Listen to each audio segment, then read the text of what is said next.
안녕하십니까. 오늘 제1회 푸른 하늘의 날 기념포럼의 사회를 맡은 인천 녹색환경지원센터 사무국장 김명현입니다. 오늘 바쁘신 일정에도 불구하고 제1회 푸른 하늘의 날 기념해 주시기 위해 참석해 주신 인천광역시 유은수 환경국장님과 인천기후환경연구센터 조경도 센터장님, 그리고 오늘 주제 발표를 해주실 발제자님과 토론자분께 감사의 말씀을 드립니다. 오늘 포럼은 인천광역시와 수도권 대기환경청의 주체가 되어 공동으로 개최되는 기념포럼입니다.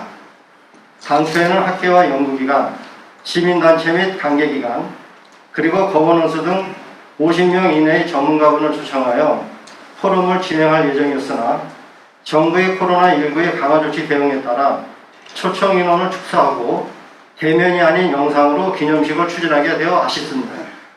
그렇지만 오늘 포럼식을 많은 사람들이 볼 수 있도록 영상 자료를 만들어 인천시 홈페이지 등과 SNS에 공유할 예정임을 참고로 말씀드립니다. 그럼 기념식 진행에 앞서 진행 순서 및 방법에 대하여 간략하게 설명드리겠습니다.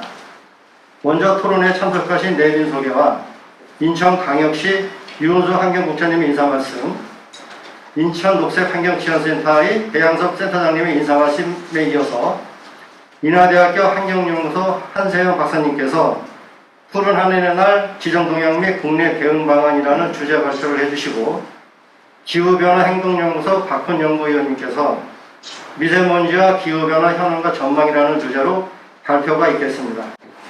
그럼 참석하신 내빈 여러분을 소개해 올리겠습니다. 인천광역시 유은수 환경국장님입니다. 안녕하세요. 인천 녹색환경지원센터 배양섭 센터장님입니다. 반갑습니다. 오늘 토론의 자장을 맡아주실 인천연구원 인천기후환경센터 조경도 센터장님입니다. 수도권 대기환경청 이영채 기획과장님입니다. 인천광역시 라덕경 대기보존과장님입니다. 안녕하십니까. 인천대학교 박찬진 교수님입니다. 반갑습니다. 인천환경운동연합 장영규 정책위원장님입니다. 발제자분은 잠시 후 발표하실 때 상세히 소개해 올리도록 하겠습니다. 그럼 지금부터 모두를 위한 맑은 공기, 우리가 만드는 푸른 하늘이라는 주제로 제1회 푸른 하늘의 날 기념포럼을 시작하겠습니다. 유은수 환경국장님의 인사 말씀이 있겠습니다. 국장님 연단으로 모시겠습니다. 네, 안녕하십니까. 인천시 환경국장 유은수입니다. 바쁘신 가운데도 불구하고 제1회 푸른 하늘의 날 기념포럼에 참석해 주신 배양섭 조경부 센터장님, 박찬진 교수님, 이영채 기획과장님, 장현규 정책위원장께 감사드립니다. 또한 오늘 발제를 해주신 박훈 기후변화 행동연구소 연구위원님, 한세연 인하대 환경연구소 선생님께 감사를 드립니다. 당초 소규모 인원이라도 전문가분들을 모시고 다했으나 코로나19 재확산 및 사회적 거리두기 2.5단계 지침 이행을 위해 최소한의 인원으로만 포럼을 개최하고 녹화 영상을 온라인 공유하는 대안을 찾았습니다. 모두 잘 아시겠지만 푸른 하늘의 날은 19년 9월 유엔 기후행동 정상회의 시 문재인 대통령의 제안으로 유엔 기념일로 채택되었습니다. 우리나라 수도로 지정된 최초의 환경 관련 기념일이어서 더욱 의미가 있다고 생각합니다. 지난 8월 국무회의에서 국가기념일로 지정된 바 있습니다.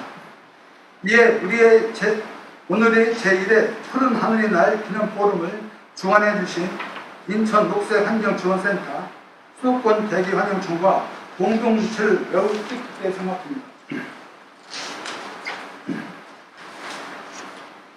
앞으로도 새 기관이 인천의 대기환경 개선을 위해 상호 정보를 공유하고 협업할 기회가 많기를 진심으로 바랍니다. 이 자리에서 논의되는 대기질 개선 방안과 정책 제안이 푸른 하늘과 맑은 공기를 위한 정책으로 활용되기를 바라며 대기오염 해결을 위한 시민 인식을 높이고 미세먼지를 줄이는 시민운동 확산, 기후변화 대응 선도 도시로서 민관 기후변화 대응 적극적인 추진을 통해 2050년 탄소 중립 목표를 달성할 수 있는 계기가 될 수 있다고 확신합니다. 우리 시에서는 대기질 개선을 위해 4개 분야 51개 대기질 개선 사업을 성실하게 추진하여 시민이 체감하는 대기질 개선 효과를 보양하고 대기질 개선 목표를 달성할 수 있도록 최선의 노력을 다하고 있습니다. 또한 기후변화에 적극 대응하자 지난 지구의 날에 인천광역시 기후 구상 상황을 시장, 의장, 교육관이 공동으로 선포하고 7월에는 탄소 중립 지방정부 실천연대 탄소 중립선언에 참여하였습니다. 아울러 기후변화 기상행동 전문가로 구성된 민간 기후변화 대응 워킹그룹을 구성하여 온실가스 감축사업에 대한 이행평가, 현장 점검 컨설팅, 신규 사업 발굴 등 온실가스 감축 인식 제고, 확산 사업을 활발히 추진하고 있습니다.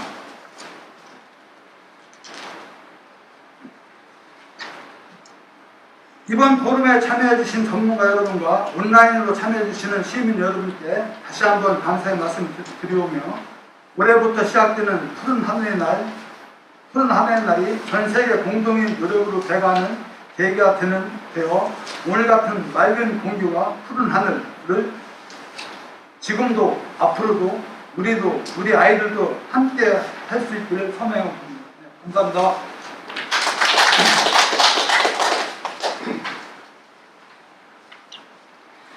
네, 유은수 환경국장님 수고하셨습니다. 다음은 배양섭 인천 녹색환경지원센터 센터장님의 인사 말씀이 있겠습니다. 안녕하십니까. 인천 녹색환경지원센터장 배양섭입니다. 평소 같았으면 먼저 9월의 푸른 하늘을 인사로 말씀드렸을 텐데 요즘 코로나19로 인한 사회적 거리가 점점 멀어지고 있어 바이러스가 없었던 시절이 그리워집니다. 오늘 제1회 푸른 하늘의 날 기념 포럼을 개최하기 위해 여러 번 계획을 수정하여 준비하였습니다. 그럼에도 불구하고 인천 지역의 시민분들을 모시고 포럼을 개최할 수 없는 점은 참으로 아쉽고 또 안타깝습니다. 오늘의 포럼을 위해 참석해 주신 인천광역시 유훈수 환경국장님, 수도권 대기환경청 이영채 기획과장님, 그리고 좌장을 맡아주실 인천기후환경연구센터 조경두 센터장님께 우선 감사 말씀드립니다.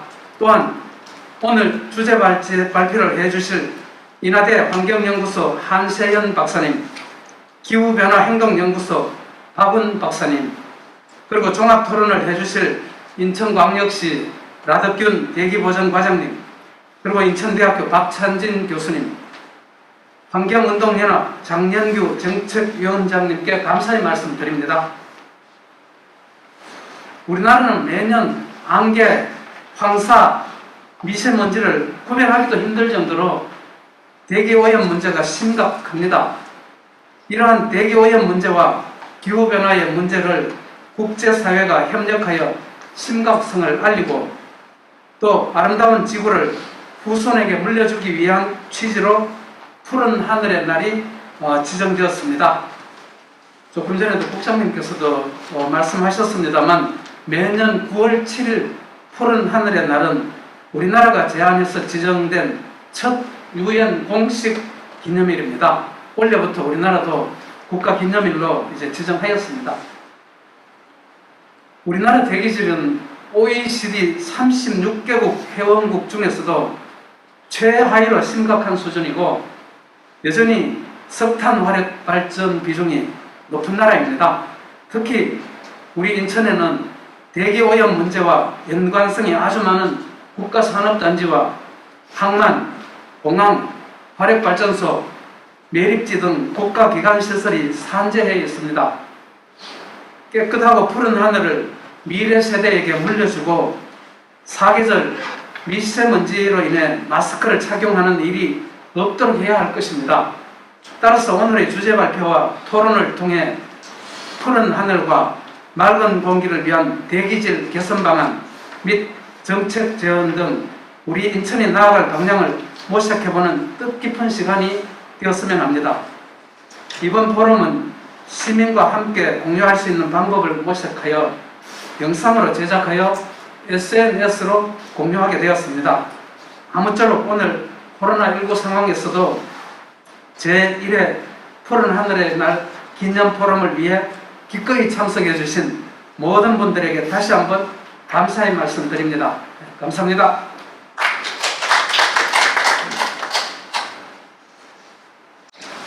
네, 배영섭 인천옥수환경지원센터장님 수고하셨습니다. 다음은 주제 발표가 있겠습니다. 제1주제는 푸른 하늘의 날 지정동향 및 국내 대응 방안이라는 주제로 인하대학교 환경연구소 한세현 박사님께서 발표하시겠습니다. 한세현 박사님은 인하대학교에서 환경공학 박사학위를 받으셨고 인하대학교 환경연구소 연구교수를 역임하시고 국가기후환경회의 사무처에서 많은 활동을 하셨습니다. 현재는 한국대기환경학회 평위원으로 활동하시면서 인하대학교 환경연구소 책임연구원으로 계십니다. 한세현 박사님을 모시겠습니다. 네, 안녕하십니까. 방금 전에 소개받은 인하대 환경연구소에서 근무하고 있는 한세현이라고 합니다. 반갑습니다. 오늘 푸른 하늘의 날 지정 동향 및 국내 대응 방안 관련해서 발제를 맡게 되었습니다.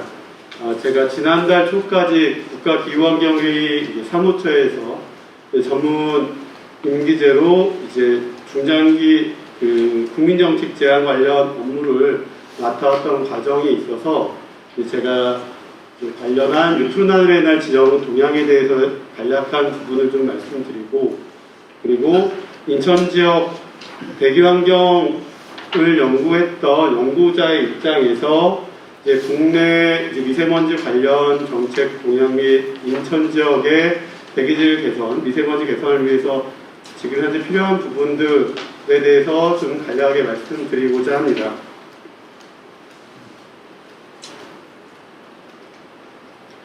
차례는 푸른 하늘의 날 지정 동향, 그 다음에 국내 대응 방안에서는 그간 정부의 최근 미세먼지 정책 동향, 그리고 인천 지역 미세먼지 정책 동향, 그리고 관련해서 대기질 개선에 관한 이제 정책 제언에 대한 부분을 말씀드리고, 그리고 주로 이제 미세먼지 관련한 정책 내용을 가지고 좀 말씀을 드리도록 하겠습니다. 아시다시피 이제 푸른 하늘의 날 전체 유엔 기념일로 지정돼서 우리나라가 최초로 제안에서 최초로 지정된 유엔 기념일이라고 할 수 있고, 이제 전체 유엔 기념일 명칭은 푸른 하늘을 위한 국제 맑은 공기의 날입니다. 그래서 약칭으로 우리 푸른 하늘의 날, 국내 기념일로 푸른 하늘의 날로 이야기하고 있습니다.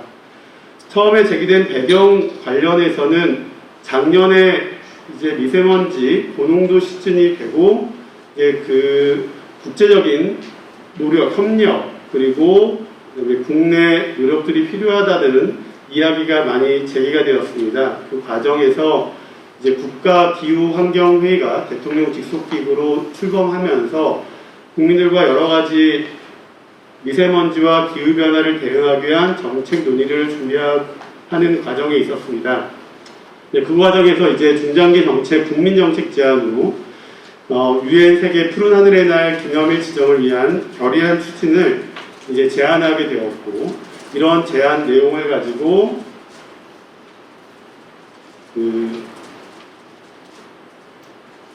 작년 9월 23일 유엔 기후행동 정상회의에서 문재인 대통령이 기조연설을 통해 대기환경 개선을 위한 국제협력과 유엔 회원국 등 이해관계자들의 행동 촉진을 위한 세계 푸른 환경의 날 지정을 국제사회에 제안하게 되었습니다. 그 과정에서 여러 가지 외교부와 환경부의 노력으로 11월 26일 제74차 유엔 총회 제2위원회에서 매년 9월 7일을 푸른 하늘을 위한 국제 맑은 공기의 날로 지정하는 결의안을 채택하게 되었습니다. 그리고 12월 19일 본회의에서 결의안이 최종적으로 채택해서 이제 매년 9월 7일을 푸른 하늘에 위한 국제 맑은 공기의 날로 유엔 기념일로 지정되는 과정이 있었습니다. 결의안 내용을 잠깐만 좀 살펴보면은 기본적으로 이제 맑은 공기가 갖고 있는 건강에 대한 위험성, 그리고 환경적인 위험 요소, 그 다음에 여성, 아동, 노인에 불균형적으로 영향을 미치는 점에 대한 인식, 생태계의 부정적인 영향에 대한 인식, 이런 것들을 이제 개선하기 위해서 국제적, 지역적, 소지역적 협력 강화의 필요성을 이제 강조하는 언급이 있었고, 맑은 공기가 이제 사람들의 건강과 생활에 중요하기 때문에 대중들과 대기질 개선을 위해서 그 각각의 행동들이 좀 필요하다, 그리고 국제적인 협력이 필요하다라는 부분들을 이제 강조하면서 지정하게 되었습니다. 그래서 본문에서는 9월 7일을 푸른 하늘을 위한 국제 맑은 공기의 날로 지정하고 올해 2020년부터 기념하게 되고, 각 국가들과 그 지역기구, 그 다음에 시민사회 개를 포함한 이해관계자들이 이 날을 기념해서 맑은 공기를 위한 여러 가지 행동과 국제협력을 추진해서 노력을 한다라는 내용을 담고 있습니다. 전체적인 국제 푸른 하늘의 날에 대한 이행 기구로서 유엔 환경 UNEP이 이제 맡아서 촉구하고 있고요. 각 국가들은 여러 가지 기념 행사들과 이제 그 프로그램들을 진행하고 있습니다. 국내 기념일로 지정된 배경에서는 이제 작년 올해 2월 19일 날 푸른 하늘의 날을 유엔 기념일뿐만 아니라 국가 기념일로 지정토록 이제 요청을 한 바가 있었고요. 이걸 8월 11일 날 그 푸른 하늘의 날을 국가 기념일로 신규 지정하는 개정령안을 국무회의에서 올해 의결했고 올해 8월 18일 날 시행하게 되었습니다. 그래서 푸른 하늘의 날을 정부 공식 국가 기념일로 지정하게 되었고, 내용은 유엔 기념일인 푸른 하늘을 위한 국제 맑은 공기의 날을 맞이해서 대기질 개선에 대한 국민의 이해와 관심을 제고하고 대기오염 저감 활동에 범국가적인 참여를 촉진하는 행사를 한다라고 우리가 행사 내용에 대한 언급을 하고 있습니다. 현재 또한 그 대기환경보전법 개정 발의를 통해서 푸른 하늘의 날에 대한 내용들을 담아서 개정하고자 하는 국회의 그 절차를 좀 이행하고 있는 중이고요. 그래서 여기에 구조 산에 푸른 하늘의 날을 지정하고 국가와 지방자치단체의 역할, 어떤 내용을 하는지에 대해서 언급을 하고 지금 개정 절차를 밟고 있는 것으로 알고 있습니다. 푸른 하늘의 날 지정의 의미는 이제 우리나라가 제안해서 채택된 최초의 유엔 기념일이면서 대기오염 문제 해결을 위해 이제 국민과 정부가 함께 이루어낸 성과라고 좀 볼 수 있습니다. 그래서 미세먼지에 대한 대기오염에 대한 인식을 제고하고 국제적인 차원의 협력 강화와 대기오염에 대한 행동을 촉진하는 어떤 기대 효과를 가질 수 있습니다. 그래서 우리나라도 이제 제1회 푸른 하늘 국가 정식 기념행사를 9월 7일날 진행하였고, 그 다음에 각국에서도 각 국가 또는 지방자치단체에서 여러 가지 행사를 좀 진행하고 있는 상황이 있습니다. 우리나라 이제 제1회 푸른 하늘의 날 기념식에서 주제는 모두를 위한 맑은 공기, 우리가 만든 푸른 하늘이라는 이름으로 이제 기념식을 개최했고요. 이때 그 문재인 대통령은 이제 대기오염과 기후변화에 대한 어떤 저감 노력, 그리고 한국형 그린 뉴딜 추진에 대한 노력, 그리고 우리나라가 푸른 하늘의 날을 제안했던 국가로서의 또는 국제적인 역할과 이제 노력들을 해야겠다라는 어떤 메시지를 전달한 바 있습니다. 그리고 주요 국가들에서 여러 가지 이제 기념 행사들이 좀 진행되었고요. 9월 7일 날 또한 푸른 하늘을 위한 맑은 공기의 날 기념 국제 포럼을 국가기후환경회의와 충청남도 공동 주최로 진행을 한 바 있습니다. 그리고 며칠 전에는 충남에서 탈석탄 또 기후위기 대응을 위한 국제 심포지엄 컨퍼런스가 또 진행된 바 있습니다.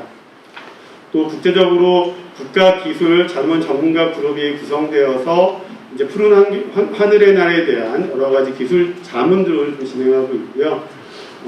국제적으로 또 코로나 시대에 어떤 웹셈이라든가 온라인 글로벌 캠페인들이 좀 지정되고 있는 상황에 있습니다. 그리고 인천시뿐만이 아니라 다른 지방자치단체들도 여러 가지 기념 행사와 시민들과 함께 할 수 있는 캠페인들이 진행되고 있습니다. 이러한 1회 푸른 하늘을 기념해서 국제사회 공동 노력에 대한 어떤 필요성, 그 다음에 미세먼지나 기후변화에 대응하기 위한 동북아 협력 방안을 모색하고 국내 미세먼지 및 대기환경 개선과 기후위기 극복을 위한 적극적인 노력들이 우리한테 필요하다고 좀 생각을 하고 있고, 인천광역시, 인천시 또한 이러한 과정에서 역할들을 할 필요가 있다고 좀 생각을 하고 있습니다. 지금까지는 이제 푸른 하늘의 날 지정 동향에 대한 간략하게 말씀드렸고요. 그다음에 이제 정부의 최근 미세먼지 관리 동향과 정책으로 이야기 말씀을 드리도록 하겠습니다. 많이 아시다시피 작년 작년 봄철에 고농도 미세먼지가 발생하면서 여러 가지 대책들이 좀 시행되어 왔습니다. 그 과정에서 작년 19년 11월 1일 미세먼지 관리 종합대책과 계절 관리제 내용을 담고 있는 고농도 대응 특별대책이 수립되어 왔고요. 이때 이제 발표를 하면서 2024년도에 이제 우리나라 PM 초미세먼지 목표를 16 마이크로그램 퍼 큐빅미터까지 약 35% 이상 저감하겠다라는 목표를 설정하였습니다. 미세먼지 관리 종합 대책에 대한 내용들 간략하게 좀 살펴보면은 기존으로 이제 맑고 깨끗한 공기, 미세먼지 걱정 없는 대한민국이라는 슬로건을 가지고 16년 대비 24년에 초미세먼지 농도 35% 저감이라는 목표를 가지고 국내 배출 감축에 대한 노력, 국민건강, 국제협력, 기반 소통 강화에 대한 15대 중점 추진과제를 제시했고요. 최근인 올해 4월에 번역별로 대기환경관리 기본계획을 수립하면서 수도권 같은 인천시가 포함된 수도권의 경우에는 제2차 수도권 대기환경관리 기본계획 수정계획을 발표하였습니다. 그래서 마찬가지로 24년까지 수도권 대기환경 개선 목표를 하기 위한 목표를 설정하였고요. 수도권 대기환경 개선 목표로 초미세먼지 17 마이크로그램, 그 다음에 미세먼지 30 마이크로그램 퍼 큐빅미터 등의 목표를 설정하였고, 중점 관리 과제들을 설정한 바 있습니다.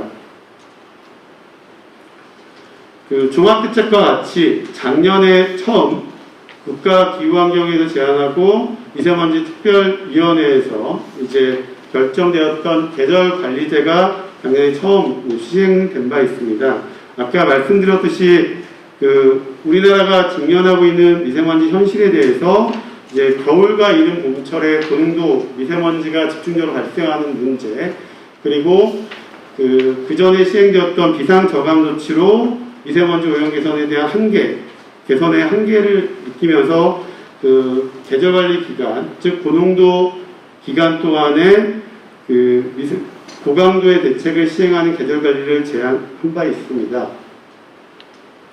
그래서 정부에서는 산업, 발전, 수송, 생활, 그 다음에 국민 건강을 보호하기 여러 가지 대책들을 발표하였고요.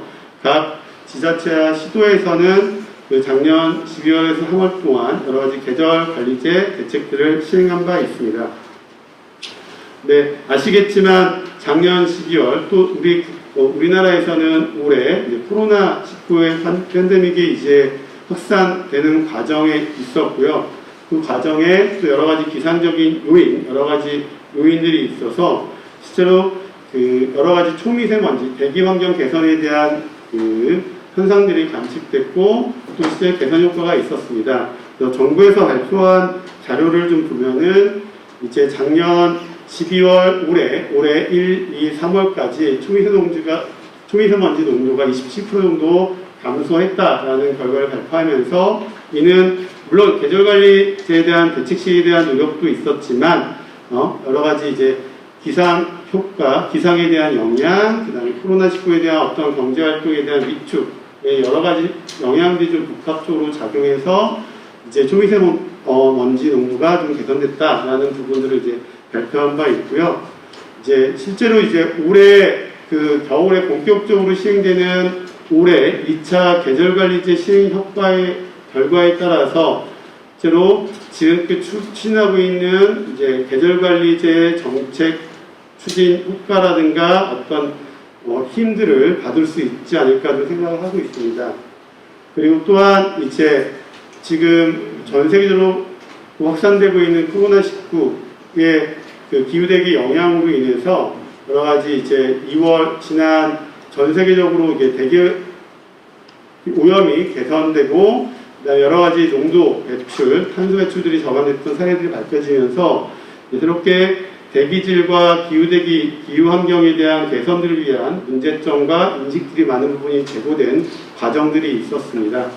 이런 과정에서 실제로 우리가 이제 어떻게 대기질과 미세먼지와 그 기후 위기를 대응하는 노력에 따라서 향후 그 정책 효과들과 그 다음에 우리의 어떤 대기질 개선 효과들 나올 수 있지 않을까 좀 생각을 하고 있습니다. 또한 이제 그러니까 좀 말씀드리면 이제 국가기후환경회에서는 이제 작년에 이제 4월 말에 출범했고 작년에 1차로 단기 대책 계절 관리에 대한 정책 제안을 한 바가 있습니다. 이제 올해는 이제 미세먼지와 기후 변화에 대한 어떤 중장기 대책들을 담아서 좀 발표할 준비를 좀 하고 있고요. 이 과정에서 이제 그 중장기 대책으로 대표 과제로 8개 과제, 일반 과제로 좀 정리를 좀 하고 있지만 여러 가지 뭐 20개나 20개 정도의 과제들을 좀 제안하는 과정에 있습니다. 지금 여기서는 이제 국가기후환경의 국민정책 제안에서는 뭐 전략, 수송, 발전, 기후대기 관련해서 여러 가지 중점 과제들을 이제 국민 참여단들과 논의를 통해서 또는 정부 협의체 이해관계자들과 논의를 통해서 이제 하반기에 좀 발표할 좀 계획을 갖고 있고요. 그거를 이제 어떻게 정부가 갖고 이행을 할 수 있는 준비가 될지에 따라서 이제 향후 우리가 이제 기후위기를 대응하는 노력들, 미세먼지를 개선하기 위한 어떤 정책 방향들이 좀 다소 변화들이 좀 있을 거라는 좀 생각이 되고 있습니다. 개인적인 생각으로는 이제 올해 2020년이 굉장히 중요한 의미를 갖고 있다고 생각합니다. 그러니까 작년에 이제 미세먼지 문제가 굉장히 작년까지 굉장히 많은 쟁점이 되었고 많은 예산과 정책들이 좀 수립됐던 과정에 있었습니다. 그리고 작년에서 올해까지 이제 그 코로나 19 이제 팬데믹이 확산되는 과정에 있었고 그 다음에 작년에 이제 여러 가지 2050년 그 탄소 중립을 위한 여러 가지 탄소 중립 선언, 넷제로 선언들의 각국의 노력들과 이제 어떤 그런 활동들, 국민 참여들이나 각국의 이제 정책 발표들이 좀 있었고요. 그리고 이제 우리나라 같은 경우는 이제 여러 가지 이제 올해 그 2050년 장기 저탄소 발전 전략이라든가 2030년 온실가스 감축 로드맵을 발표해야 될 시기가 있습니다. 미세먼지 문제뿐만이 아니라 이 기후위기 대응을 위해서 올해 어떻게 정책을 수립하고 계획을 수립하는지 그리고 어떤 활동을 하는지에 따라서 향후 그 대기질 개선과 기후변화에 대한 어떤 대응들이나 노력들이 성과들이 많은 부분에 좀 차이가 있을 거라 생각하고요. 인천시 또한 이런 과정에서 굉장히 노력들이 좀 준비가 좀 필요하지 않을까 좀 생각을 하고 있습니다.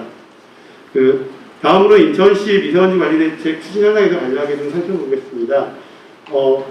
2016년 6월에 이제 인천시는 2020년 미세먼지 저감 종합대책을 수립 추진하였고요. 이제 올해까지 이제 어떤 미세먼지 정책 목표를 좀 해서 저감대책을 수립하였습니다. 그리고 작년 8월에 그 2024 미세먼지 저감 종합대책을 수립한 바 있었고 기존의 6개 분야 25개 사업에서 7개 분야 66개 사업으로 확대하는 과정이 있었습니다. 비전은 내 삶이 행복한 미세먼지 걱정 없는 도시. 그래서 2024년 초미세먼지 18 마이크로그램 퍼 큐빅미터, 2030년 15 마이크로그램 퍼 큐빅미터 달성이라는 목표를 좀 제시한 바 있고요. 그래서 여러 가지 정책들을 좀 추진해 오고 있습니다. 그리고 여러 가지 초미세먼지 재난 대응과 미세먼지 그 계절관리지를 시행했던 과정들이 있었고요. 큰 변화들은 이제 그 전에 이제 비상저감 조치에 대한 부분과 여러 가지 발전 산업 수송, 생활, 여러 가지 6개, 25개 사업들을 여러 가지 이제 그 대책들을 좀 강화하고 확대했던 과정들이 있고요. 또한 이제 올해 또 선박공항에 대한 어떤 대책들을 추가적으로 발표하면서 이제 2024년까지의 어떤 정책 목표와 인천시의 노력들을 좀 발표하고 이제 한 단계 한 단계 좀 나아가고 있는 상황이라고 좀 볼 수 있을 것 같습니다. 비전은 아까 말씀드렸듯이 있었고요. 근데 이제 올해 아까 말씀드렸듯이 2차 수도권 대기환경관리 기본계획이 수정계획이 이제 올해 4월에 발표 변경되면서 2024년 목표를 28에서 17 마이크로그램 퍼 큐빅미터로 좀 변경하였고, 인천시가 갖고 있는 정책적인 목표들은 24년에 그 초미세먼지 17, 2030년 환경기준이 15 마이크로그램 퍼 큐빅미터를 갖고 있다고 생각할 수 있습니다. 그리고 올해의 목표는 초미세먼지 20 마이크로그램 퍼 큐빅미터를 달성 목표로 잡고 있는 상황이 있습니다. 그럼 이러한 이제 정책 목표와 슬로건과 정책을 가진 과정에서 이제 인천시 미세먼지 이제 현황을 좀 살펴보고 관련해서 좀 빠져있는 부분들을 좀 간략히 좀 살펴보도록 하겠습니다. 이제 인천시의 이제 여러 가지 배출원 특성을 보면은 그 다른 시도와 달리 이제 여러 가지 그 발전 정유라든가 공항 항만 등 여러 가지 이제 대형 배출시설, 기도로 배출시설들이 이제 산재에 있던 특징이 있습니다. 그래서 산업단지, 그 다음에 공항, 인천항, 매립지, 그 다음에 발전 정유사들이 있고요. 그리고 여러 가지 이제 대기 배출시설들이 서울이나 서울에 비해서 굉장히 많이 분포해 있는 상황에 있습니다. 이러한 배출원 특성으로 인해서 다른 수도권의 다른 시도나 아니면 다른 지역 시도와 달리 이제 그 기도로 부분, 즉 공항이나 이제 항만에 대한 부분, 그 다음에 발전 시설에 대한 에너지 산업 요소 배출량이 굉장히 높은 특징들이 있고요. 그래서 초미세먼지 배출량을 좀 보면은 이제 미세먼지, 그 다음에 비도로 부분, 에너지 산업 요소 부분으로 이제 배출량이 높은 것을 좀 알고 있습니다. 나타나고 있습니다. 그리고 질소 산화물과 황산화물 자체도 다른 시도들과 좀 차이를 가지면서 배출량 나타내는 배출 특성을 좀 나타내고 있고요. 그래서 이런 배출 특성에 따라서 인천시 대기 개선 전략들도 좀 달라지지 않을까 좀 생각하고 있습니다. 한 가지 좀 중점적으로 긍정적으로 좀 볼 수 있는 부분들은 이제 여기 TMS 배출량이 나왔는데 주로 대형 가출시설, 그러니까 발전이나 정유사라든가 대형 배출시설의 배출량 저감이 어떻게 되냐는 과정인데, 이제 최근 2015년부터 최근까지 3개년을 보면은 꾸준히 이제 감소하는 질소산화물, 황산화물, 미세먼지, 그러니까 그 먼지 농도 또한 감소하는 경향들이 있습니다. 이런 것들을 이제 감소 노력들을 좀 더 강화할 필요도 있고, 현재 이제 대형 배출 시설 외에 다른 배출 시설에 대한 어떤 저감 노력 또한 좀 필요하지 않을까라는 생각이 듭니다. 그리고 이제 군구별로 인천시의 배출 수정들은 이제 여러 가지 여기 보시는 바와 같이 굉장히 이제 군 구별로 여러 가지 다양한 다른 배출원들을 포함하고 있어 이제 배출 특성들이 좀 다릅니다. 그래서 어떤 지역별 맞춤형 저감 전략들이 좀 필요한 것들을 좀 살펴볼 수 있을 거라고 생각하고, 여러 가지 배출 분포 또한 그 지역별로 좀 차이가 있는 것을 우리가 알 수 있습니다. 그래서 예를 들어서 이제 중구 같은 경우는 이제 에너지 여러 가지 이제 비도로 그러니까 항만에 대한 부분들이 좀 큰 선박에 대한 영향들이 좀 큰 부분이 있고요. 옹진군 같은 경우는 여러 가지 이제 명화력 발전소에 입지한 위치이기 때문에 여러 가지 에너지 산업에 대한 개선 노력들이 좀 많이 필요한 상황에 있습니다.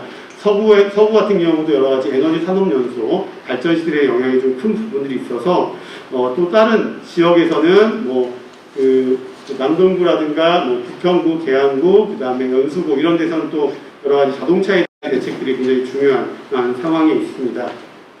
농도 특성을 좀 살펴보면은 현재 이제 미세먼지와 초미세먼지 농도가 이제 꾸준히 장기적으로 좀 감소하는 추세를 보이고 있고, 실제로 이제 아까 말씀드렸듯이 PM2.5 초미세먼지의 2024년 목표가 17 마이크로그램 퍼 큐빅미터입니다. 현재 이제 작년 수준이 23이었고요. 이제 앞으로 이제 어떻게 그 농도를 저감하기 위해서 그 인천만의 노력들을 어떻게 같이 나갈지에 대한 그 고민들이 좀 필요하지 않을까라는 생각이 듭니다. 전체적으로 감소하는 경향들은 다른 주요 시도와 비슷한 경향을 가리지만 또 인천시만의 좀 차이점들도 있습니다. 그래서 최근에 이제 감소폭들은 다른 시도에 비해서 좀 더 나은 경향들이 있지만 이제 올해, 내년 장기적인 추세들을 좀 살펴볼 필요가 있지 않을까 좀 생각을 하고 있습니다. 그리고 아까 그 말씀드렸듯이 이제 올해 2020년에서 그 코로나 이제 상황과 여러 가지 기상 상황을 좀 반영한 그 농도 상황을 좀 보면은 PM10과 PM2.5 같은 경우는 과거 16년부터 19년까지의 변동에 비해서 크게 감소한 부분들을 좀 볼 수 있습니다. 그래서 과연 이것들이 지속적으로 연속적으로 정책 효과로 나타날 것인지 아니면 또 다른 어떤 오염 증가 형태로 나타날 수 있는 현재 우리의 노력들과 어떤 향후의 계획들을 어떻게 수립하고 추진하는지에 따라 좀 달라지지 않을까. 또한 그리고 정부가 협력들을 어떻게 이뤄나가는 부분들을 어떻게 가져가야 할지에 따라서 달라지지 않을까 좀 생각을 하게 되는 어떤 시사점을 좀 얻을 수 있지 않을까 생각을 하고 있습니다. 그리고 아까 그 농도 배출량 분포에 말씀드렸듯이 지역별로 다른 농도 분포를 갖고 있는 걸 볼 수 있습니다. 그래서 어떤 인천시의 어떤 단일한 정책보다는 국가 전체와 다른 인천시의 대책, 또 인천시 내에서도 각 구와 군별로의 어떤 특화된 전략들과 그 저감 계획들이 실천들이 좀 필요하지 않나라는 생각을 하고요. 기존에 이제 인천 지역의 미세먼지 추진 대기질 개선에 대한 어떤 관리 정책이 좀 부족했던 부분을 좀 살펴보면은 많은 노력들을 해왔지만 아직까지도 우리는 이제 과학적 기반에 대한 정보들이 좀 부족한 것 같습니다. 그래서 배출량이 과연 어느 정도 이제 우리가 배출되는지, 그리고 또 인천시만의 특성들이 어떤 건지, 그 다음에 또 어떤 우리 지역의 어떤 우심 지역과 어떤 고농도 현상들이 어떤 원인에 의해서 발생하는지의 어떤 과학적인 원인 규명과 노력들이 좀 부족하지 않았나라는 좀 생각을 좀 하고 있어서 이런 부분들을 좀 고려한 대책 추진이 좀 필요하지 않을까 생각을 하고 있고요. 그 다음에 이제 우리가 이제 인천시에서는 인천 지역에서 블루스카이 협의체, 즉 발전 정유사를 이제 아우르는 협의체와 아까 말씀드렸던 공항, 그 다음에 항만, 그 다음에 매립지, 그 다음에 LNG 가스기지들을 포함한 크림공사협의체 등 자율적 협약을 통한 여러 가지 노력들을 해왔고 일정 성과를 보이고 있지만 과연 이제 이런 부분들을 과연 성과를 과학적으로 정확히 평가해서 우리 향후 나가는 향후 미세먼지나 대기질 개선 전략에 대한 어떤 그 성과 있고 과학적인 근거 자료로 활용할 수 있는 부분에 아직 좀 부족한 부분이 있지 않나 생각을 하게 되고요. 그 다음에 기간에 이제 전반적으로 이제 그 탑다운 방식으로 중앙정부의 매칭 사업이나 자동차 대책으로 추진되었던 문제들이 있어서 우리가 이제 인천시가 갖고 있는 어떤 중소사업장들 문제, 비도로 오염원에 대한 문제, 그 다음에 생물성 연소에 대한 어떤 대형 음식점에 대한 문제들, 또 여러 가지 이제 인천시 고유의 특성들을 반영한 노력들이 좀 개선들이 좀 필요하지 않나 좀 생각을 하게 됩니다.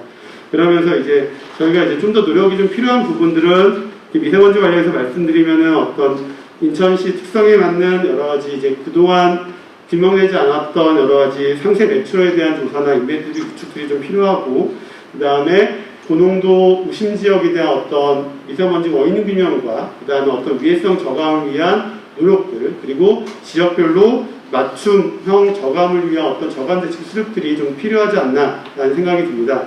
그리고 또한 인천 지역 미세먼지 원인 분석 평가 대책을 마련하기 위한 어떤 인천시 자체의 여러 그 유관 기관들의 협력과 역량들을 좀 강화하는 과정들이 좀 필요할 부분이 있고요. 그 다음에 이제 다른 지역보다 좀 더 여러 가지 실천 과제들이 많은 그 인천시다 보니까 그 지역과 시민 주도 또는 참여할 수 있는 실천 과제와 어떤 프로그램들을 좀 더 확대하고 발굴해서 확대해서 추진하는 것이 좀 필요하지 않나 생각이 듭니다. 그래서 만약에 내년 이제 2회 푸른 하늘의 날 기념 어떤 토론을 할 경우에는 그간에 올해 1년간의 어떤 지자체, 인천시와 또는 지역 기관 또는 지역 시민단체, 시민들이 같이 그간의 노력들을 좀 총화하고 정책들을 좀 과학적으로 평가하고 향후의 어떤 성과들을 다시 피드하면서 다시 계획을 세우는 과정들, 노력들이 좀 필요하지 않나라는 생각이 듭니다. 저 개인적으로 이제 오늘 요즘에 이제 굉장히 맑은 공기들을 갖고 있는데 여러 가지 이제 어려운 기후 위기와 또는 이제 전염병 팬데믹 위기 상황에서의 여러 가지 요인들도 당연히 작용되고 있는 과정이라고 생각합니다. 그래서 우리가 숨쉬기 편한 우리가 모두를 위한 맑은 공기를 위해서 다 같이 그 시도, 그러니까 정부 지자체뿐만이 아니라 우리가 각각 시민사회단체, 유관기관들 각각의 노력들이 좀 필요하지 않나 하는 생각이 들고요. 저 또한 지역 환경 연구자로서 그런 부분에서 좀 더 노력을 하고 과제들을 발굴하게 노력하겠습니다. 감사합니다. 네, 한세영 박사님 수고하셨습니다. 다음 제2주제는 미세먼지와 기후변화 현황과 전망이라는 주제로 기후변화 행동연구소 박훈 연구위원님께서 발표해 주시겠습니다. 박훈 박사님은 서울대학교에서 생명과학 분야의 학위를 받으시고 미국 동부의 델라웨어 대학교에서 에너지 환경 정책학 박사학위를 받으셨습니다. 박훈 박사님은 연세대학교 법학연구과 연구교수를 역임하시고 현재는 국토환경연구원 연구위원과 서울대학교 지속가능발전연구소 개관연구원으로 활동 중이시며 기후변화 행동연구소 연구위원으로 계십니다. 박훈 박사님을 모시겠습니다. 안녕하십니까. 기후변화 행동연구소 박훈입니다. 이렇게 중요한 행사에 부족하지만 발표를 하시는 기회를 주셔서 감사드립니다. 저는 제목과 같이 미세먼지와 기후변화에 관한 최근의 통계 등을 주로 현황과 전망에 대해서 말씀을 드리겠습니다. 네, 미세먼지에 대해서는 다양한 이름이 있습니다. 일단 지름이 70 마이크로미터 미만으로 공기 중에 떠 있을 수 있는 작은 입자들은 다 먼지 또는 뭐 영어로 에어로졸이라고 볼 수 있겠고요. 우리가 보통 가장 관심이 있는 미세먼지라고 하면 그 중에서도 지름이 10 마이크로미터 이하인 입자를 얘기합니다. 특히 요즘은 그 중에서 2015년부터 우리나라 통계에 잡힌 지름이 2.5 마이크로미터 이하인 초미세먼지가 더 통계에서 중요한 농도 추이를 볼 때 중요한 입자가 되었습니다. 그리고 산업계에서는 미세먼지 중에서도 분진이라고 부를 때 저희가 예전에는 이걸 분진 마스크라고 많이 얘기했으니까요. 또 비산먼지, 도로나 산업계에서 비산먼지에 대해서도 그래서 이제 그 유해 대기오염 물질 떠다니는 것에 대해서 헵스라고 그래가지고 그것도 최근에 규제를 시작했습니다. 그리고 우리가 미세먼지 오염, 특히 중국에서 황사가 날아온다 할 때는 자연적인 에어로졸도 대기오염에 의한 것입니다. 또 가장 눈에 잘 띄는 것은 아무래도 주변에 다니는 차량에서 나오는 매연이 되겠습니다. 그 중에 이제 매연 중에서 광학적으로 검정색으로 이제 같은 기준을 했을 때는 빛이 보통 블랙 카본이라고 하는 대기 건강에도 안 좋지만 또 지구 온난화에도 기여하는 입자가 되겠습니다. 왜 미세먼지보다는 초미세먼지가 건강에 안 좋은지는 이 그림에서 보시다시피 입자가 작을수록 우리 몸속 깊숙한 곳에 들어가서 들러붙습니다. 그래서 우리가 마스크를 쓰기도 하는데요. 그래서 입자가 작은 것들을 예전에는 신경 안 쓸 수도 있는데 점점 더 건강에 나쁜 영향을 미치는 것으로 알려지고 있습니다. 입자의 크기로는 그렇고요. 또 입자를 배출한 곳이 어딘가가 또 건강에 상당히 다른 영향이 있습니다. 광주과기대에서 최근에 발표한 분석 결과인데요. 세포 독성이나 또 돌연변이를 일으키는 유전 독성, 또 산화 독성, 염증 반응 등을 일으키는 종합적으로 봤을 때 가장 독성이 강한 미세먼지는 같은 농도에서라도 그 경유 자동차, 디젤에서 나오는 미세먼지가 가장 독성이 강했습니다. 이것을 10으로 봤을 때 휘발유 자동차가 왼쪽에 지금 그 묶음이 이제 로그 값인데, 그래서 휘발유는 디젤의 한 절반 정도, 같은 농도에서 절반이 채 되지 않습니다. 그 다음이 농작물이나 소나무를 태웠을 때 우리가 그 노상에서 소각하는 것이 그래서 많이 위험한데요. 그리고 석탄, 또 도로변의 미세먼지. 그래서 아까 말씀드린 어떤 자연적인 여로졸, 중국에서 날아오는 황사 중에서 사막에서 날아온다, 이런 것들은 독성이 상대적으로 적은 것으로 분석되었습니다. 앞으로 우리나라 미세먼지가 어떻게 될 것인지 다양한 관측이 있는데요.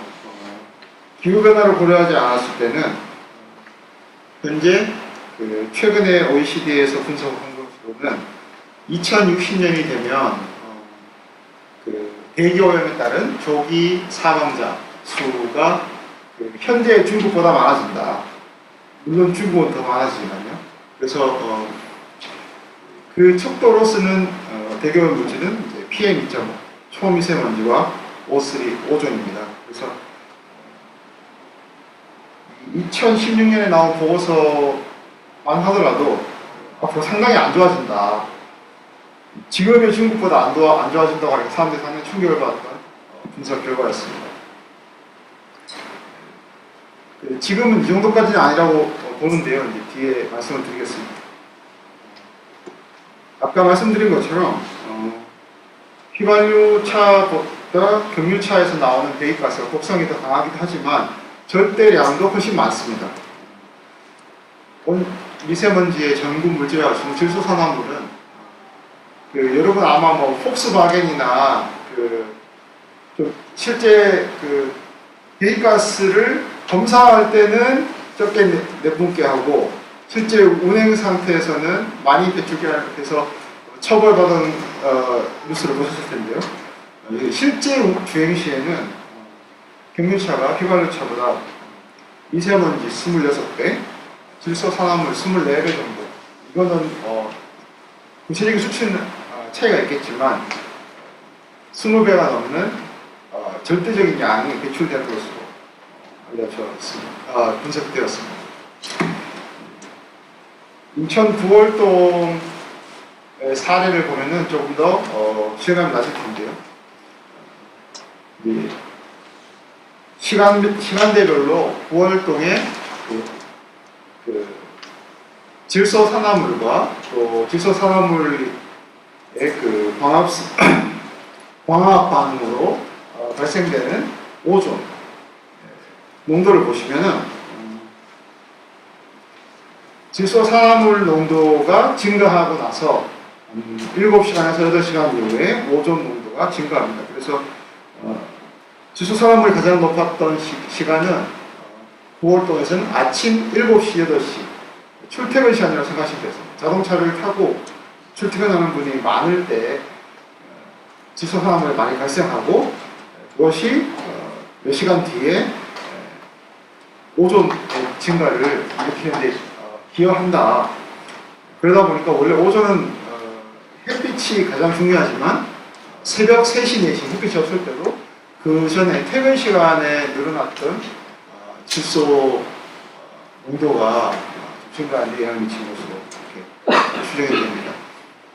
그만큼 자동차 배기가스가 대기오염에 영향을 미친다고 볼 수 있습니다. 특히 이런 문제는 중국을 탓할 수 없는 우리나라에서 일어나는 일이라고 보시면 되겠습니다. 그래서 오존이 언제 가장 농도가 높은가? 우리나라 평균을 값을 보면요. 5월 보시다시피 5월이 가장 농도가 높게, 원래 덥다고 생각하면은 뭐 7월, 8월일 수도 있지만 태양 추위를 보면 이게 약간 우리나라 태양광 발전량하고 비슷합니다. 그래서 7월, 8월에 또 장마철 비도 많이 오고 하니까, 그래서 5월 중심으로 좀 오존 농도가 높은데요. 시간적으로 보면 지난 10년을 봤을 때 최근으로 올수록 점점 더 농도가 높아지고 있습니다. 그래서 오존 농도는 뒤에 보여드리겠지만 미세먼지 농도는 조금 호전이 되는, 좀 개선이 되는 점도 있는데요. 오존 농도, 또 오존주의보 발령 일수는 우리나라에서 상당히 빠른 속도로 증가하고 악화하는 추이를 보이고 있습니다. 언젠가 이 수치에 대해서 환경공단에 계신 분이 말씀하셨는데, 오존은 마스크로도 막을 수 없다. 그래서 좀 상당히 오존에도 미세먼지에 못지않게 관심을 가져야 한다. 그래서 가장 거의 실시간으로 우리에게 미치는 영향이라고 하면은 눈에 오존이 강한 사암화력 때문에 눈에 악영향을 미칩니다. 우리나라에서 병원에 안과에 내원한 환자를 중심으로 봤을 때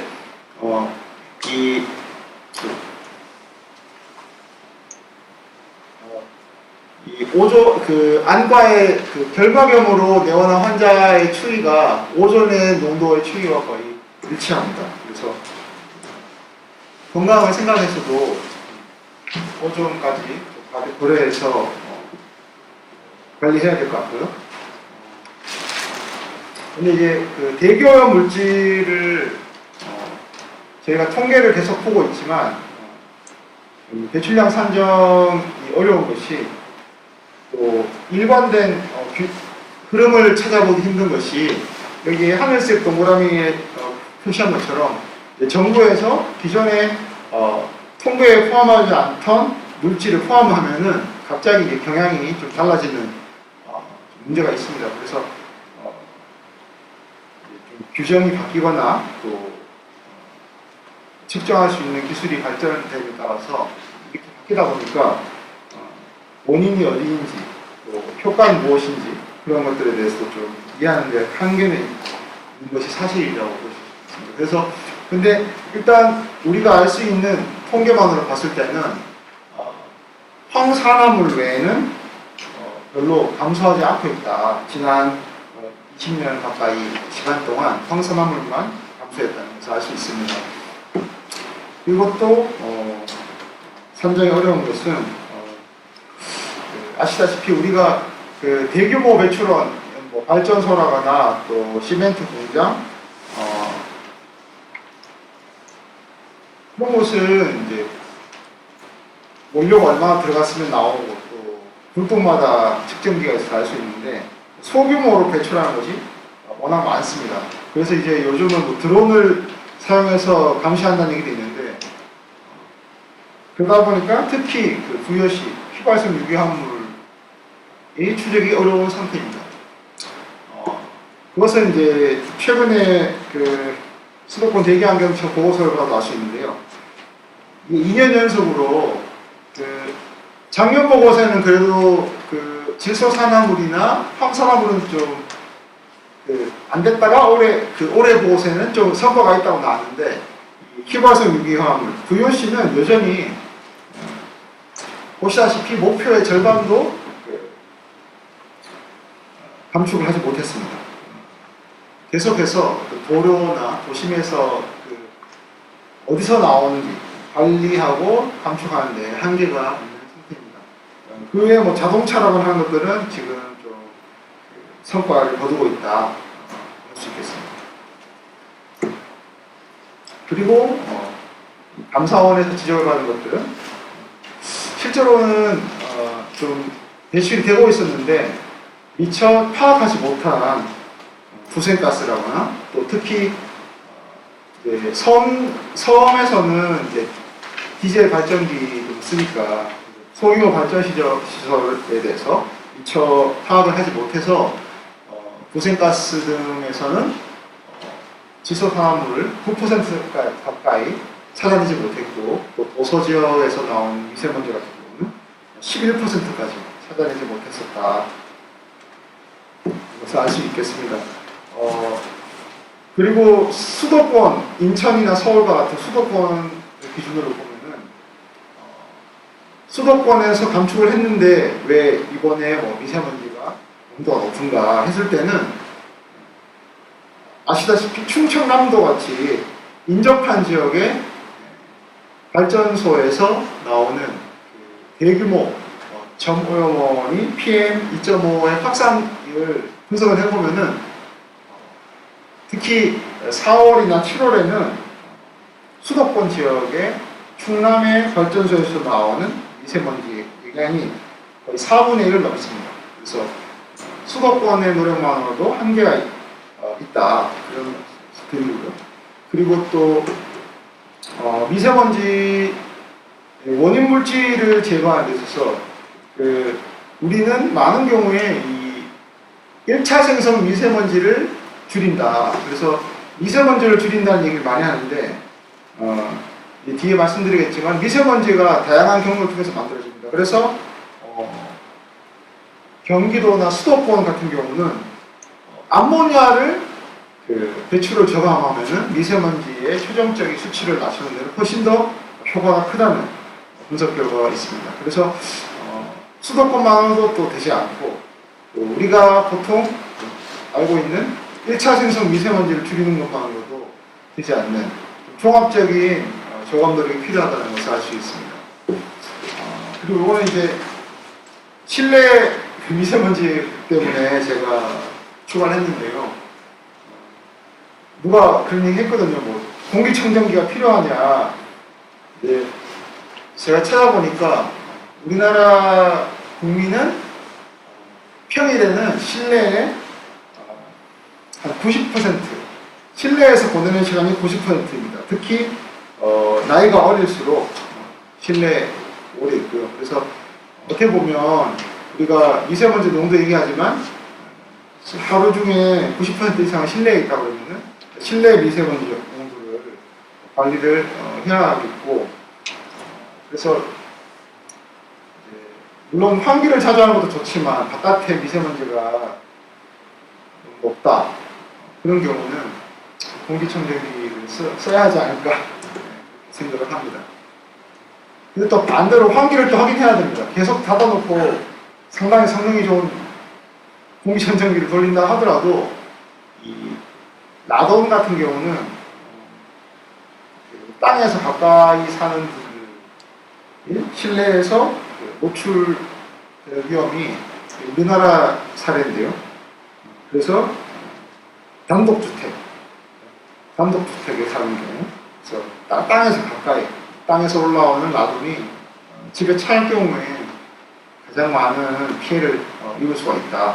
그래서 공기청정기를 쓰기도 해야 되지만 환기도 자주 하셔야 된다는 이건 이제 상식적인 차원에서 최근의 데이터를 소개를 드렸습니다.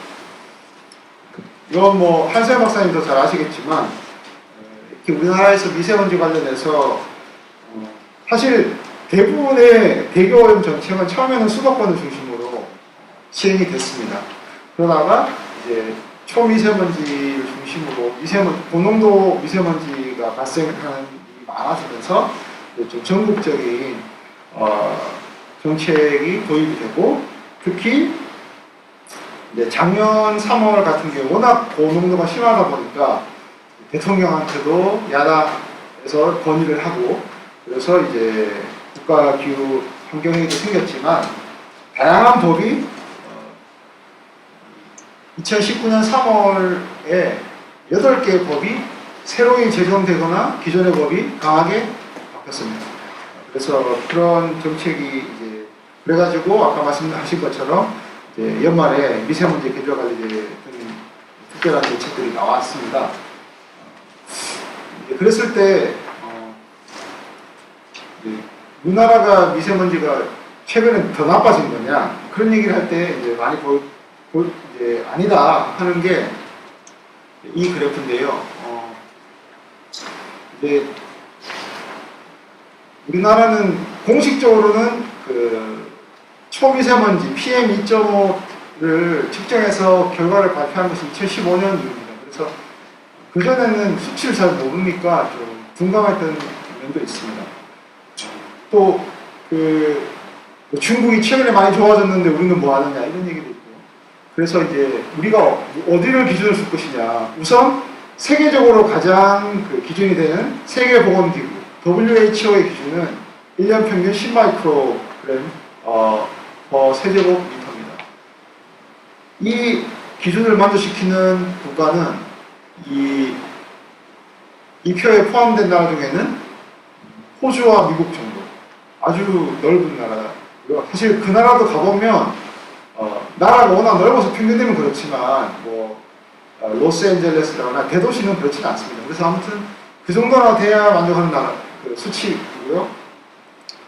그래서 그런 나라와 그런 나라의 특히 이렇게 넓은 그 야외 장면을 보면은 부러운 것도 사실입니다. 그런데 이제 중국이 많이 좋아졌다고 하지만 보시다시피 중국은 특히 국경 수도권 같은 경우는 100마이크로그램이 넘었다가 최근에 많이 좋아졌다고 하는데도 아직 80마이크로그램을 넘습니다. 중국 전체적으로는 중국은 땅이 넓은데도 불구하고 국가 전체적으로 아직 50마이크로그램을 넘고 있고요. 이제 수도권 중에서 특히 실제로 PM2.5를 실제로 측정해서 결과가 나온 데는 서울밖에 없습니다. 이제 인천이 그래프가 있는데 이거는 이제 OECD에서 저 모델을 통해서 추정한 것인데요. 그래서 서울이 2000년 데이터부터 봤을 때 서울이 한 45 마이크로그램 정도 됐었는데 지금 한 24 정도 됩니다. 그래서 절반 정도로 서울이 많이 좋아졌죠. 그러니까 저도 이제 시골 출신이지만 서울 가면 하루만 밖에 나가도 코가 시커멓게 된다 그런 얘기 했었거든요. 근데 그때에 비하면 지금 좋아졌다고 봐도 되겠습니다. 그래서 좋다는 건 아니고요. 이제 좋으려면은 세계보건기구 목표를 만족하면 좋겠죠. 그래서 이제 어느 나라가 뭐 원인이냐 이런 얘기를 많이 하는데 이게 백령도와 서울을 비교하면은 중국만 탓할 수는 없다 하는 게 분명히 그 백령도가 그 국경에서 그 서울로 오는 길목에 있는 섬이라고 보시면 되는데요. 이제 국경에서 농도가 백령도까지 오는 동안 계속 줄어듭니다. 왜냐하면 이제 확산되니까 바람에 불면서 확산되니까 줄다가 백령도를 지나면 다시 올라갑니다. 그러니까 중국 탐방할 수 없다는 하나의 이해가 되겠고요. 이거는 이제 작년 말에 그 한중일 3개국 그 공동 연구에 발표한 것인데 대체적으로 한국은 국내의 원인이 한 40, 서울 같은 경우는 40%, 40에서 50% 정도 국내 기원을 두고 있다. 일본과 이제 중국은 아무래도 좀 중국 탓이라고 하는 것들 그래서 조금 수치가 좀 적은 느낌이 있는데요. 그래서 한국과 일본은 좀 비슷합니다. 그래서 서울은 일본과 한국은 39% 정도, 대전 한 35, 부산 한 30% 정도. 좀 중국에서 멀수록 조금씩 줄긴 하지만 일단 한국 국내 원인도 40에서 50%가 있는 것은 사실입니다. 그래서 어떻게 보면 한국이 이걸 확 줄여서 0으로 만들어버리면 거의 세계보건기구 목표에 닿을 수 있겠죠. 그래서 그런 노력이 필요하겠고요.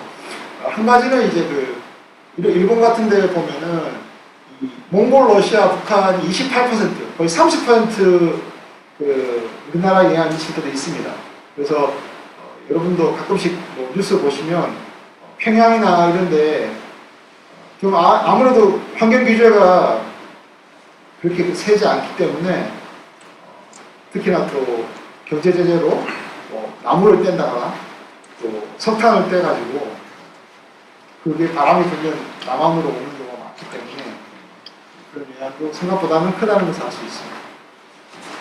그래서 코로나19가 어떤 영향을 미쳤는지, 이건 이제 제가 제목은 코로나로 했는데 실제로는 그 미세먼지 계절관리제라는 게 있습니다. 아시겠지만 우리나라가 1월, 2월에는 코로나를 약간 중국리로 생각했었거든요. 왜냐하면 우리나라에 별로 환자가 없어가지고. 그러다가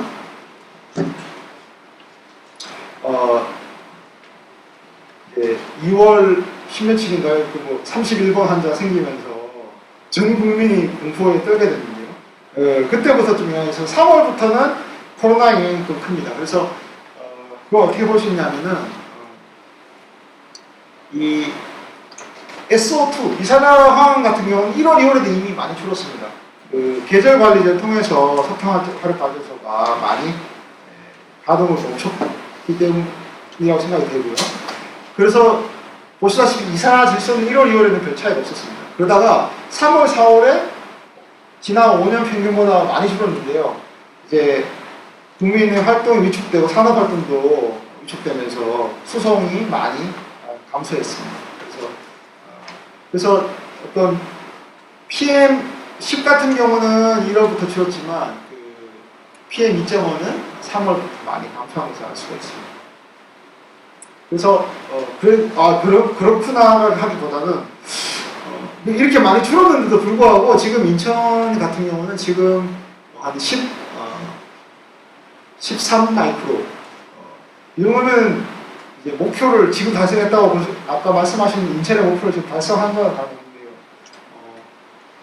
이 정도를 해야 이제 달성이 되는 겁니다. 그러니까 코로나 없이도 이 정도 목표를 달성하시는 방법을 찾아봐야 되겠죠. 그래서 그런 것들 하기 위해서 이제 아까 말씀드린 것처럼 1차 생성 미세먼지 외에 2차 생성 미세먼지까지 줄이기 위해서는 이런 다양한 화학 반응을 고려했을 때 특히 대표적으로 암모니아가 공급되지 않도록, 암모니아가 질소산화물이나 황산화물과 만나지 않도록 하려면 어떻게 해야 될 것인가, 그런 것들도 고민을 해야 된다. 그래서 이제 제가 지역별로 간단히 말씀을 드리면 전국적으로는 사업장이 보통 우리가 공장이라고 말하는 사업장이 38%로 가장 많이 배출하는데요. 생각보다는 이 선박을 포함한 비도로 이동 오염원이 미세먼지 7% 배출합니다. 그래서 우리는 이제 미세먼지 얘기할 때 그 석탄 아니면은 디젤 자동차 얘기하는데 실제로는 선박이 상당히 잘 미치고, 그리고 이제 발전소 또한 12%를 배출을 합니다. 수도권은 좀 다른데요. 그래서 어떻게 보면 우리가 수도권, 인천에 계시는 분들은 수도권이 더 관심이 많으실 수 있는데, 수도권은 전국은 사업장이 38%지만 수도권은 사업장은 11%, 아무래도 공장이 적으니까요. 그 대신에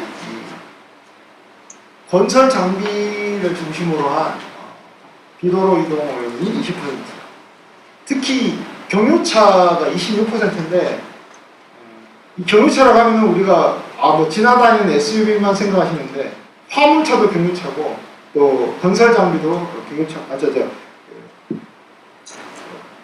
그 경유를 쓰는, 보통 우리가 승용차 외에는 대부분 다 경유를 연료로 사용합니다. 그래서 아까 말씀드린 것처럼 질소 산화물이나 미세먼지가 휘발유에 비해서 20배 넘게 나오기 때문에 또 독성도 훨씬 더 세고, 그래서 그런 것들 감축하는 노력이 필요하다. 이제 그러면 중국에서 뭐가 날아오냐는 것도 보면은 중국은 기본적으로 대부분 그 대기오염 물질 배출원이 석탄입니다. 중국이 워낙 석탄을 많이 쓰고 있고, 그래서 이거는 어떻게 우리나라 할 수 있는지는 잘 모르겠는데요. 이런 것들은 중국에서 우리에게, 그리고 실제로는 이건 중국 전체에 대해서 그렇고 우리에게 큰 영향을 미치는 바닥 같죠. 황해를 면하고 있는 북경이나 상해 이런 쪽에서는 그것도 있지만 이 이동 오염원에서 나오는 이 질소산화물이 엄청납니다. 그리고 아시겠지만 전 세계 디젤 자동차 그 판매량 대부분 증가량은 다 중국 자동차거든요. 중국에서 뭐 경제가 발전하면서 너도 나도 자동차를 타시고 그걸 타고 다니니까 배출가스의 상당 부분이 한국으로 나가고 있어요. 그래서 너무 어떻게 할 수 있을지 저도 잘 모르겠는데 증가하는 원인 중에 하나입니다. 그리고 하나 이제 중요한 거는 그 1차 금속 산업. 우리가 보통 제철이라고 포항제, 포스코, 현대제철, 제철 산업이 배출하는 양이 미세먼지에 이 두 개 합치면은 22%가 넘습니다. 그래서 근데 정부 대책, 국가 기후환경의 대책에서 보면은 제철 산업, 제1차 금속 산업 대책이 좀 거의 그렇게 강하게 안 나와 있다. 왜냐하면 좀 경제적으로 미치는 영향이 크니까. 그래서 제철 1차 금속 산업이 좀 상당히 크다고 볼 수 있고, 그리고는 이제 뭐 영어 활력도 그렇고 공공 발전 부분에서 유연탄 주로 수입한 석탄인데요. 유연탄 발전소가 전국 미세먼지 전체 배출량의 8%를 넘습니다. 그리고는 이제 경유차가 되겠고요. 수도권에서는 이제 사업장보다 아까 말씀드린 것처럼 경유차라는 것은 화물차, 또 건설 장비 이렇게 해서 또 RV라고 SUV죠. 특히 최근에 많이 하는데 그래서 35% 다 합치면 35%입니다. 경유차가 경유를 사용한 그러니까 우리가 그거 미세먼지를 매우 불편해하면서도 그걸 어떻게 할 것인지에 대해서는 고민을 덜 하는데 요즘은 그 경유차 대신에 전기로 다니는 차도 많더라고요. 그래서 그런 대안들을 좀 고민해야 되는 시기가 된 것 같습니다. 또 수도권은 전국 평균보다는 건물 부분, 주거용 시설이라거나 상업 및 공공기관 시설에서 배출하는 미세먼지가 많습니다. 무연탄, 아까 말씀드린 무연탄을 수입한 발전용 연료라고 하면 무연탄은 국산 석탄, 연탄 만드는 데 많이 쓰는데요. 거기서 나오는 미세먼지는 특히 이제 연탄을 쓰시는 계층은 취약층인 경우가 많아서 대안은 좀 더 고민해야 된다. 그래서 이제 일단 정부에서 관리가 가장 좀 하기 좀 쉬운 것이 이제 에너지 전환, 발전 및 열 공급 산업이 되겠습니다. 압도적으로 유연탄에서 나오는 게 많죠. 그 빨간색 그래프를 보시면. 그런데 1차 생성 미세먼지는 미세먼지 전체 발생량의 8%밖에 안 됩니다. 2차 생성, 황산화물, 질소산화물, 휘발성 유기화물에서 나오는 게 92%입니다. 그래서 이런 것들을 많이 배출하는 것들 결국은 다 나쁜 건데, 그래서 좀 단순히 미세먼지가 아니라 전체적으로 줄일 수 있는 방안을 찾아야 되겠다. 그래서 이제 이제 17개 시도별로 나눠서 보면요, 좀 어떤 지역은 좀 억울한 면이 있고, 근데 이제 에너지 산업에서 연료를 쓰는 걸로 봤을 때는 이제 전체적으로 석탄은 아무래도 많이 쓰시고요. 또 이제 LNG도 생각보다 많이 미세먼지가 발생합니다. 그래서 근데 이제 아무래도 단위 면적당 발생량이 많으면 상당히 밀도가 높은 미세먼지가 발생한다고 보실 수 있겠고요. 1인당 발생량이 많다고 하면은 뭐 사람이 발생시킨 건 아니니까 좀 억울한 일이 있죠. 다른 지역 때문에. 그래서 충남은 화력발전소도 많고 또 당진 제철소도 있고 여러 가지로 좀 억울하게 많이 몰려 있는 편입니다. 그래서 다른 지역을 위해서 좀 충남이 손해를 감수하고 있다는 할 수 있겠고, 또 지금 또 신서천 화력발전소까지 또 완공이 되면 전국 석탄 발전소의 절반 넘는 발전소가 충남에 위치합니다. 그리고는 울산도 단위 면적당, 그런데 인천이 이제 단위 면적당 미세먼지 발생량이 가장 많습니다. 발전소 있어서 그런데요. 그런 것들은 인천으로서는 좀 화가 날 수 있는 기차였습니다. 그런데 앞으로 어떻게 될 것인가? 미세먼지를 줄여야 된다 그러는데 미세먼지를 줄이려면 에너지 산업에서 배출량을 줄여야 되는데요. 이렇게 에너지 산업이라면 대부분 전력을 생산하는 건데 계속 증가하고 있습니다. 전력 소비량이. 그래서 전력을 덜 소비하거나 아니면 전력을 만드는 발전원을 바꾸는 대책을 세워야 한다는 말씀이 되겠습니다. 또 아까 말씀드린 그 1차 금속 산업은 그러면 어떤가 했을 때 이거는 인천은 그렇게까지 심하지 않지만 역시 충청남도 또 그 제철소가 있는 전라남도 광양제철소 또 포스코 공장이 있는 경상북도 이 세 지역이 단위 면적당이나 1인당 배출량이 엄청나게 많은 상태입니다. 그러면 1차 금속 산업은 그것뿐만 아니라 또 온실가스도 지금 산업 중에 가장 많이 배출합니다. 미세먼지도 가장 많이 배출하고 온실가스도 가장 많이 배출하고 에너지도 세 번째로 많이 소비합니다. 그래서 1차 금속 산업이 그냥 이렇게 우리나라를 위해서 하는 일이 많긴 하지만 실제로는 좀 대책을 세워야 한다는 말씀을 드리고요. 그런데 대책을 세우기 쉬운가?